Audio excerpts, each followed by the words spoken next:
How's it going, YouTube? Come on, today with another video. And today, guys, what the bring to you is how we're going to be able to counter the new meta, especially with Despia being so prevalent. Now, I really just kind of wrote Despia off as being something that wasn't that amazing prior to the structure deck and testing it online and testing against it online.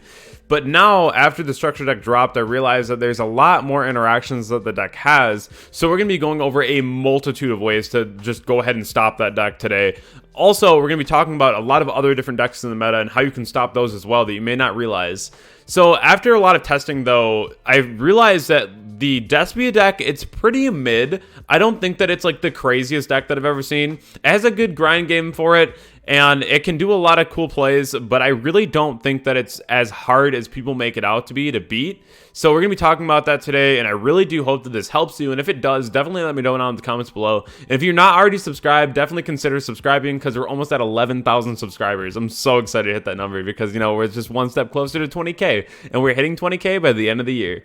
If you have not already got a mat on Imperium Duelist, definitely go ahead in the description below and check out the link. Code GGYGO10 if you want that small discount to really help me in the channel.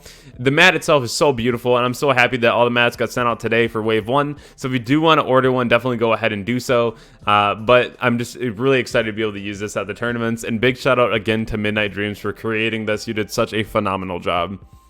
So with our first slide here, we're going to be talking about the meta. So the thing that I always say is when you're trying to figure out what tech cards you need to use and how you're going to be able to beat new decks, it's really trying to figure out what deck you're playing and then figure out how that deck fits in the format. So I feel like this format alone, you guys know that I play Striker all the time, right? Striker gets better this format. The reason being is because there's a triangle going on with Striker right now. And that's Despia really destroys the Prank Kid matchup. The deck itself just has a way better grind game against them, and it also is just like the better fusion deck, I feel. They have a lot of like the Guardian Chimera and just going for like the destruction effects, whereas the Prank Kid deck is really interrupted off their normal summon, and it just becomes a really hard matchup for them, especially that Banish.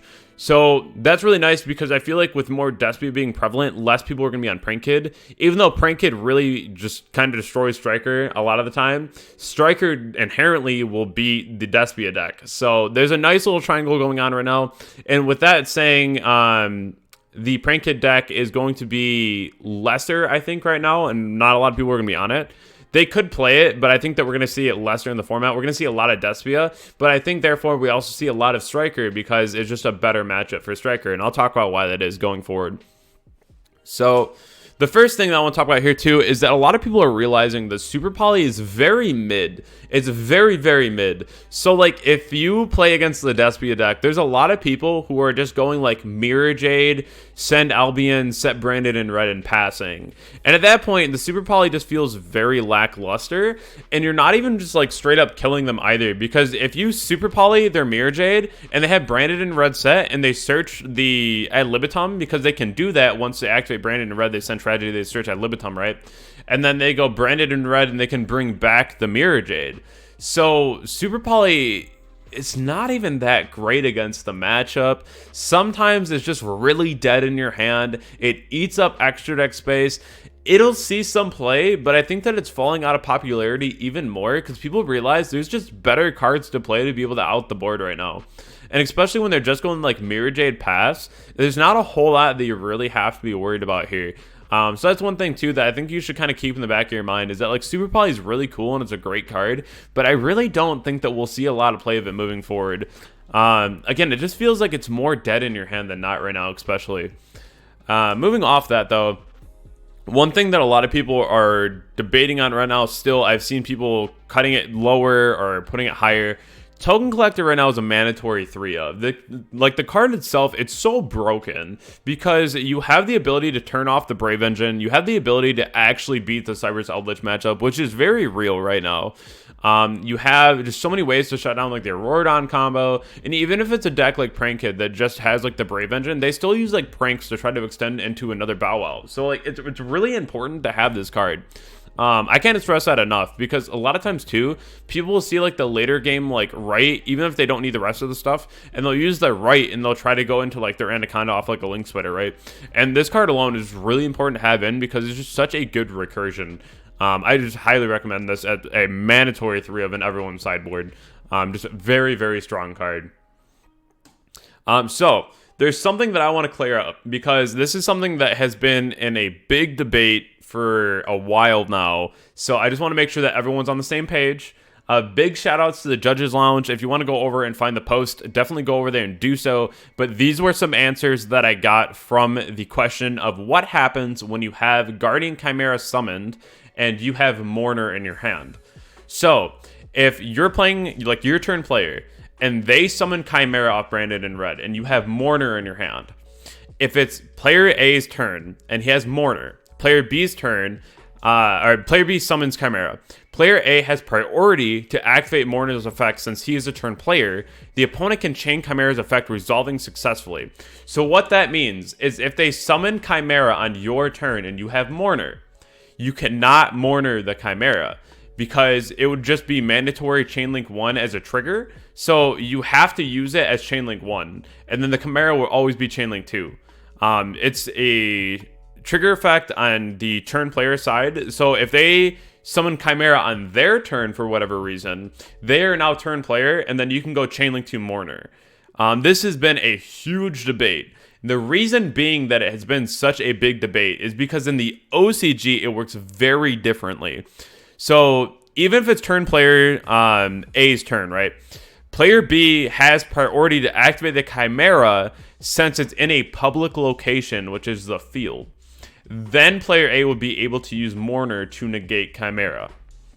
So this is very important, because in the OCG, you can use Mourner on your turn as Chainlink 2. In the TCG, if you're turn player, you have to use Ghost Mourner as Chainlink 1 to Chimera Chainlink 2. The things that Mourner stops on your turn are mandatory effects. So like the token collectors, the sites, those things are fine. But if they use Chimera on your turn, you cannot Ghost Mourner that card. Like, you can Mourner it, which is fine, but it's still gonna pop. That's all you gotta know, is that it's still going to resolve. If you are doing a play where you have like Burner, which is fine, you can Mourner it Chainlink 1, it'll pop some cards, and then you can Burner it, and then they'll still take 33. So like, that's fine too. There's nothing wrong with that. But just know that the Mourner will not stop the Chimera. That's just something that a lot of people have had a lot of questions about. Think about it like Connector plus Butter Spy. You can't go normal Connector, activate effect, then they chain Veiler, and then you chain Butter Spy. All trigger effects have to be declared immediately, with turn players being first. So I hope that clears up a lot of confusion, that if they summon Chimera on your turn, you cannot Mourner Chainlink 2. It has to be Chainlink 1. This is something that, again, it's just been a huge debate. Wanted to get it out there. Again, big shout outs to the Judge Lounge. If you want to go over and check out the post, definitely go ahead and do that. Moving on from this, though. So, Mourner is really, really strong, though, still. Because if they summon Lubellion or Albion on their turn, you can go ahead and Mourner these, and then they can't chain block, which is really nice as well. What's the difference between using Mourner versus like a Veiler or an Imperm? I prefer Mourner because it's on both turns, and it also does the burn damage, which makes the matchup a lot easier. Again, for Striker, having cards like Burner, that the second you remove the Chimera from the field, it's going to be inflicting 3,300 to your opponent. So pretty crazy. Big fan of that. It's also just like the freest negate, right? There are issues with this card because it can't stop like normal summons, but at the same time, I feel like it's still really impactful right now. It's also really good for small world bridges. So like if you have Griffin in your hand, you can go like Griffin into this, into like the Enchantress. So it's really nice, and it's a really cool option to have in your main deck right now, because it's usually something that people can't cross out currently as well, because usually no one runs this. It's seeing a bit more popularity now, so we'll see if that changes, but still a really nice card to run. Against the Despia deck, always ashing the Branded Fusion, always belling the Branded and Red. Really, really strong being able to do that. The other thing, though, when it comes to Branded and Red, besides just going ahead and belling that, is the fact that if you have any kind of Crow effect, if you have Crow, if you have Shark Cannon, you can make the Branded and Red resolve without effect, because it has to do A, then B. So if they don't add a Despia, if they don't add a Fallen to their hand, they cannot resolve the rest of the card. Therefore, Crow and Shark Cannon are amazing against this card. The other thing is that when they go Mirror Jade and they send Albion to the grave for cost, if you have a Crow or a Shark Cannon and you do it before the end phase, at that point they no longer can resolve their Albion, which is really nice because it doesn't just trigger when it goes to the grave like a Skarm. It will just automatically be trying to activate in the graveyard like Titaniclad. So it's just a really nice way to be able to play around this deck and not allow them to get more free advantage on you. Also, think about if they have a Tragedy in grave. If you want them to get a search, that's fine. But usually banishing the Tragedy is also really nice because at that point they can't reset anything. So that's another thing just to think about as well. This card is really lackluster, but I think that it's cool to mention is that if they use Branded Fusion, they can't link because they're locked into Fusion. So if they use, like, if they summon like Lubellion, you can chain Contact C out of your hand or like on Albion, and then they can't do anything because they can't use an Earth. So I think this card's really neat too. Again, really lackluster, doesn't really do a whole lot unless like Tri-Brigade comes back in the format really hard, but I don't really see that happening. But I know that there's also like the branded Tri-Brigade deck, which if that becomes really popular, then like Contact C is going to be insane. But as of right now, this is just another one of those like budget options if you're looking for one, where you can go ahead and stop the branded deck, which I think is also really cool. The next thing is that if they use Lubellion effect and you're specifically playing Striker, and they go Branded Fusion, Dump Fallen, Dump Tragedy, activate Lubellion, you can chain Shark Cannon and reborn their Fallen, and then either they have to make like the Masquerade, or this thing just straight up resolves without effect. So really, really cool. Something else to think about. Shark Cannon here is just a really, really goated interaction. So something that can really make this matchup a lot easier for you. The next thing, if you're playing against the Cyberse Eldlich match, this is something that you really have to know, is that if they normal summon Firewall Guardian and you have like a DPE or Offerings to the Doom or any kind of way to like get rid of a monster, even if you have Widow Anchor to steal, right, you want to make sure that you pop this card immediately. This is something that you just don't want them to have. Don't pop the Dotscaper on summon. Pop it when it comes back to the field, so they go Link Disciple and bring back Dotscaper, then you pop it. They have a really hard time putting another monster in the field to actually be able to go into their Link 2 play. So this is something where you really have to be aware of this. Belling the effect of Guardian or Dotscaper in the graveyard is also super goated. You can banish the Guardian with like Crow, but you can't banish Dotscaper, or else it'll just come back anyway. So definitely make sure that you are on top of that. If they try to use the effect of Dotscaper, then you can banish it because you can only use one Dotscaper effect per turn and only once that turn. So at that point, you can banish it. Just be aware of these things. But these are really nice interactions that can just easily win you this matchup because the Cyberse Eldlich deck is really strong until it's not, right? Like, it's one of those things where if you deal with the normal summon or if you have like Token Collector, the matchup's pretty free because then they're just relying harder on the Eldlich package and they only run one Golden Lord and no trains. So it becomes really, really simple to be able to beat that. But again, it really depends on the game state at that point. But really nice interactions here.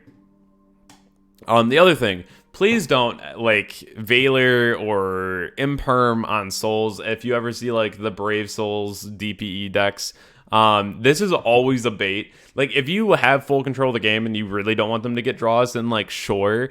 But like Souls is still half an Anaconda, and if you burn your Imperm and you don't have another one, and then they're able to just go Anaconda, I would way rather them try to draw than allow them to go into like Anaconda, because at that point they're like trying to draw into the things that allow them to get into things like Anaconda, right? So I think that it's almost never correct to hit Souls. You always just hit Verite. Because at that point, it's like, what are they really drawing into? Like, sure, if it's like hand traps or whatever. But I'd way rather deal with them drawing than a DP every day of the week.